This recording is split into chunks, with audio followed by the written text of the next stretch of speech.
Assalamualaikum warahmatullahi wabarakatuh. Alhamdulillahirabbil alamin. Wassalatu wassalamu ala asyrafil anbiya'i wal mursalin wa ala alihi wa ashabihi ajma'in, amma ba'd. Kadang warga Daksinarga dimanapun berada yang masih bisa menangkap siaran kami, siaran radio suara Daksinarga, alhamdulillah, puji syukur kehadirat Allah Subhanahu wa taala, Tuhan yang Maha Kuasa.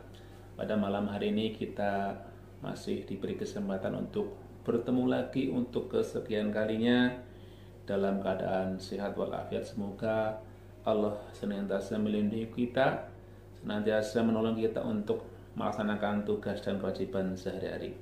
Salawat dan salam semoga selalu terlimpah kepada junjungan kita Nabi besar Muhammad Sallallahu alaihi wasallam. Kata margo semuanya, kita semuanya yakin sebagai muslim bahwa pada akhirnya nanti akan terjadi kiamat, begitu, dan kita nanti akan dibangkitkan pada hari kiamat, ya. Kita akan menuju kampung akhirat untuk mempertanggungjawabkan semua perbuatan kita.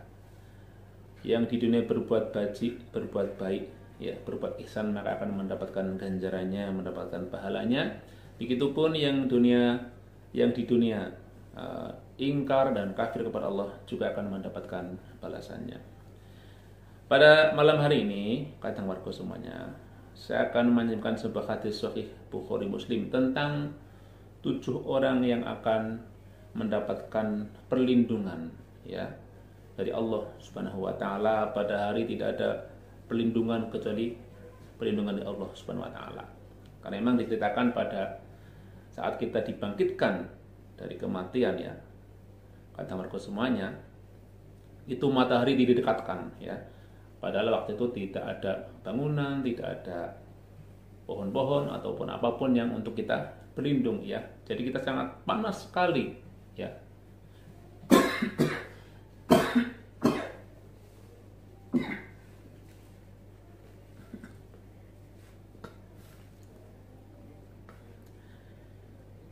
Kita akan merasa sangat panas sekali, ya. Pada hari itu tidak ada perlindungan, ya, tidak ada payung begitu yang akan melindungi kita kecuali dari Allah Subhanahu wa taala, dari payungnya Allah Subhanahu wa taala.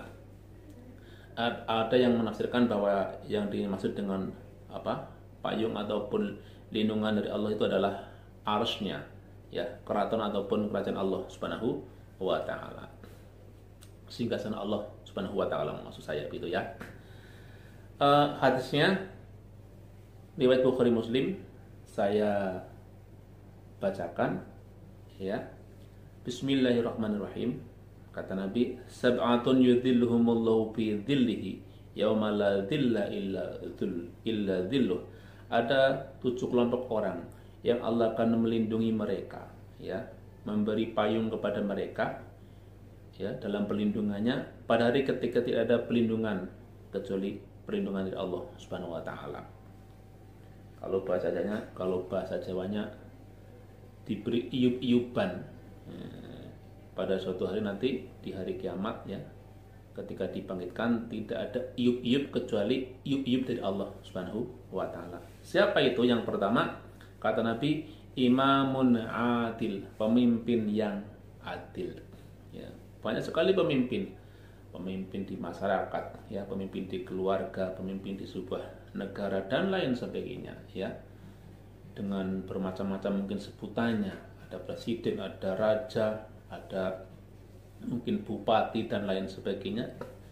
Ada dua macam pemimpin, ada yang adil, ada yang zalim, begitu, ada yang tidak adil, ya, ada yang fujur. Nah, ini yang akan nanti mendapatkan perlindungan dari Allah adalah pemimpin ataupun imam, ya, yang adil, ya, yang berbuat adil dan bijaksana untuk mensejahterakan warganya, masyarakatnya, rakyatnya, begitu. Pemimpin siapapun, kalau dia pemimpin yang adil, akan mendapatkan perlakuan khusus dari Allah Subhanahu wa taala. Dia akan mendapatkan perlindungannya. Terus yang kedua siapa? Kata Nabi, wasyabun nasya'a fi ibadatillah.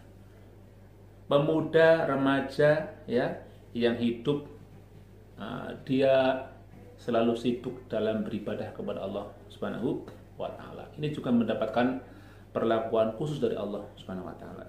Kalau orang tua dia concern khusyuk beribadah itu wajar ya.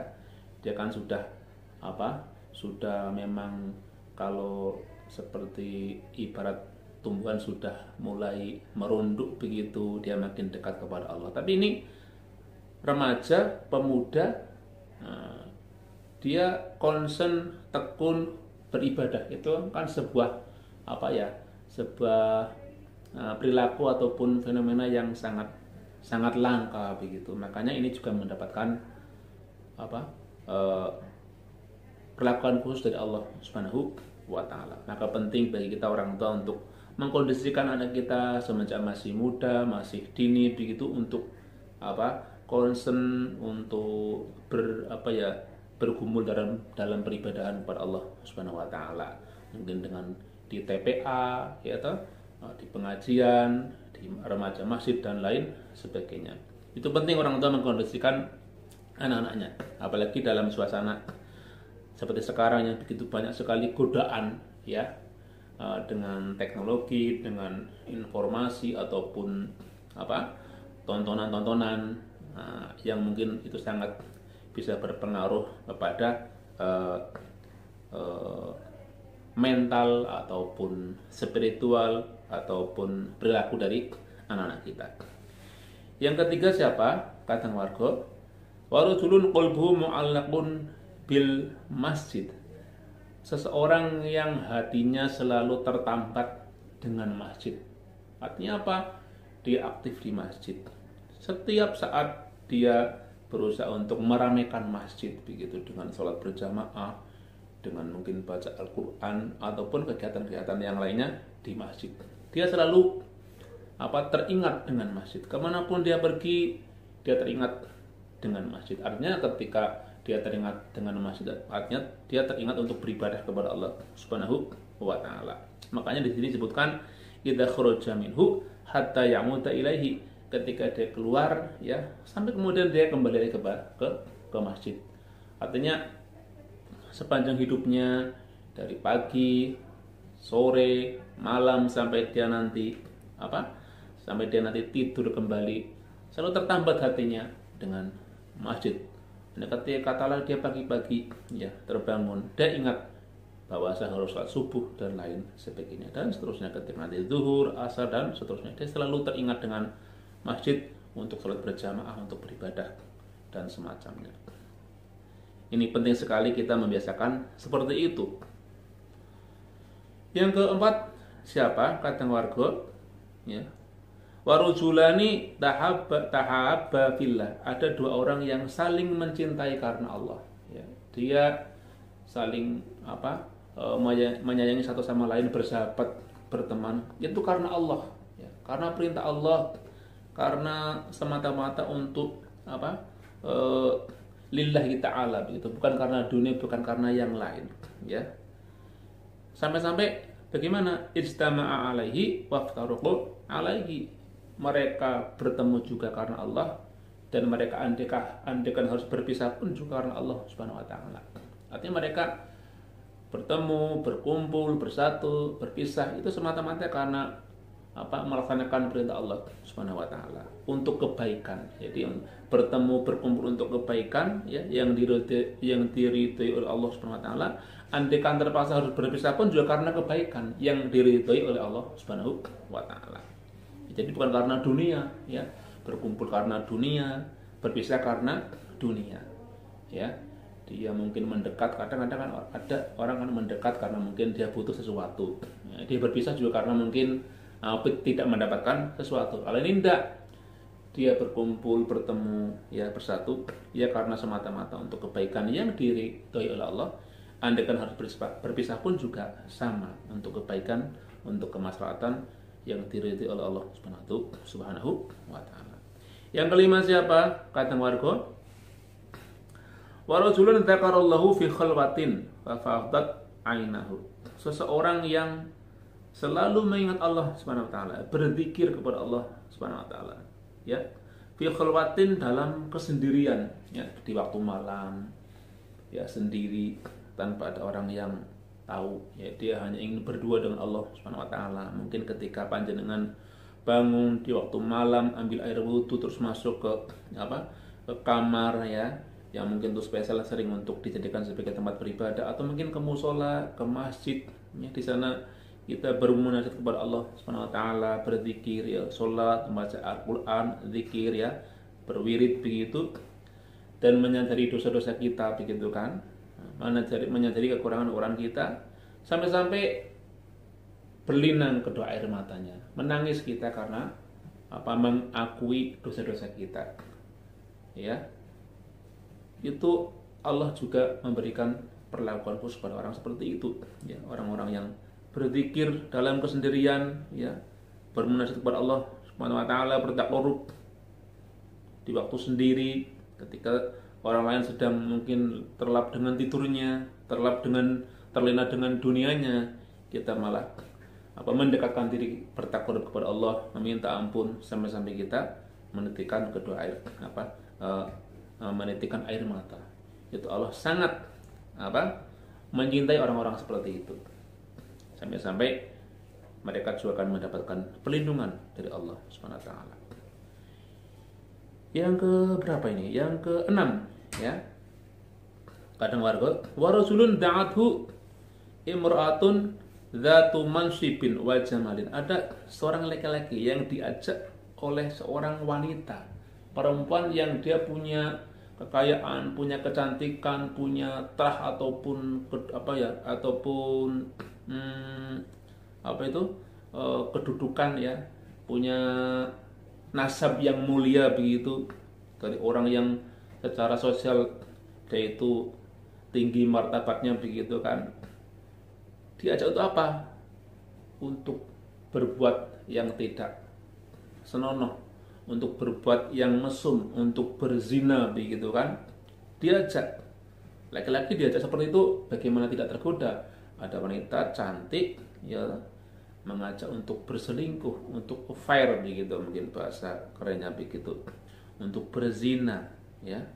Ataupun sebaliknya, ada laki-laki yang punya kedudukan tinggi, punya kekayaan, punya nasab yang mulia ya, ganteng, mengajak seorang perempuan untuk berbuat mesum begitu kan, untuk berzina, untuk selingkuh begitu ya. Dzatu mansubin wa jamalin ila nafsiha. Faqala, si orang tadi yang diajak tadi, si perempuan, si laki-laki tadi ya, atau perempuan yang diajak laki-laki begitu kan, inni akhafullaha rabbal alamin. Aku lebih takut kepada Allah Subhanahu wa taala. Jadi dia tidak tergoda, terlena oleh rayuan dunia ya.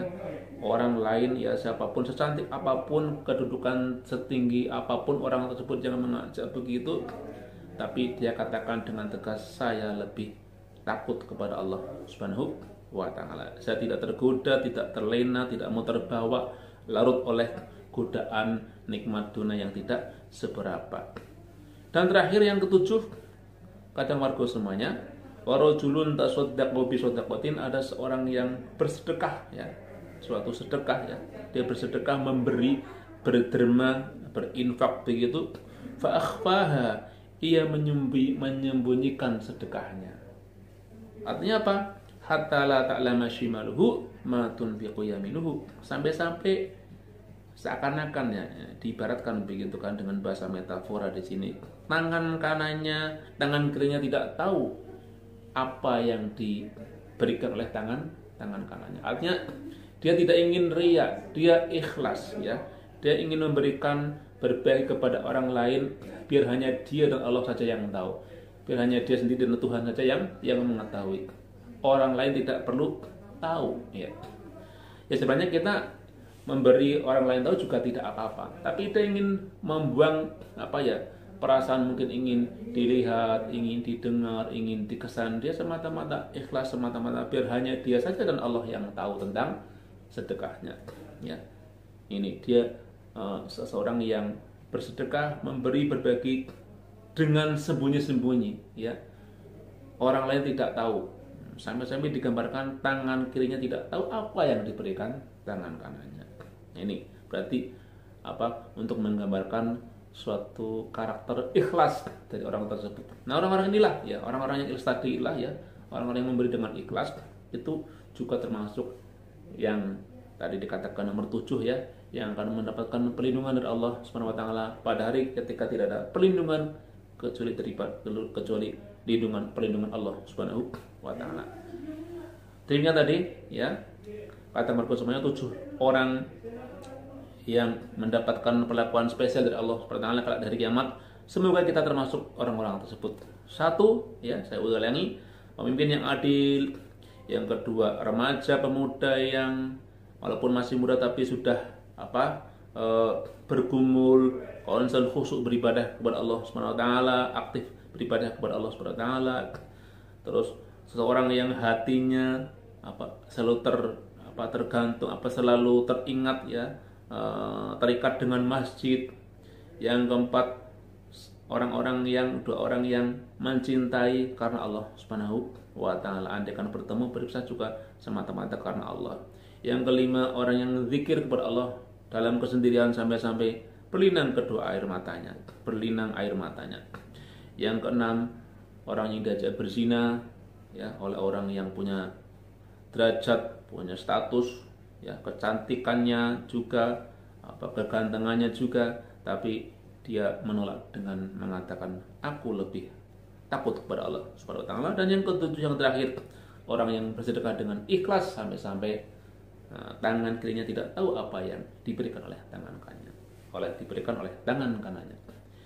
Demikian tadi, semoga bermanfaat bagi saya pribadi khususnya dan juga bagi kata warga semuanya dimanapun, bisa menambah ketakwaan kita, menambah iman kita kepada Allah Subhanahu wa taala. Billahi taufiq wal hidayah. Wassalamualaikum warahmatullahi wabarakatuh.